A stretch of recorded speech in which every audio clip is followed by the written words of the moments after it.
একজন আপু আমাকে কমেন্ট বক্সে বলছে, আচ্ছা ভাইয়া, বিদেশে থাকা ছেলেদের রাগ কেন বেশি হয়? তো আপু, আপনাকে আমি বলতে চাই যে বিদেশি ছেলেরা সকালবেলাতে ঘুম থেকে উঠলে সেখানকার ঠিকাদারের চামচাদের মুখে কথা শুনতে হয়। আবার কাজে গিয়ে যদি কাজে একটু দেরি হবে, একটু কাজে এদিক সেদিক হয়, আবার ঠিকাদারের মুখেও কথা শুনতে হয়। সারাদিন রোদে পুড়ে বৃষ্টিতে ভিজে হাড় ভাঙা পরিশ্রম করার পরেও বিকালবেলাতে এসে যখন রান্না বান্না করে, রান্না বান্না শেষে যখন খাওয়া দাওয়া করে, খাওয়া দাওয়ার সময় তরকারিতে লবণ ঝাল কম হয়েছে কিনা সেখানকার লোকের কাছ থেকেও বা কথা শুনতে হয়।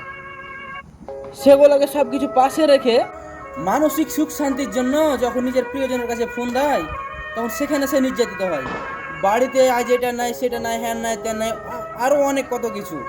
অতএব এখান থেকে বোঝা যায় প্রবাসী থাকা ছেলেদের মানসিক সুখ শান্তি নাই। আপু, আপনাকে আমি বলতে চাই, প্রবাসী থাকা ছেলেদের মানসিক সুখ শান্তি দিবা, তাহলে বুঝতে পারবা এই পৃথিবীতে সব থেকে সুখী নারী তুমি হবা।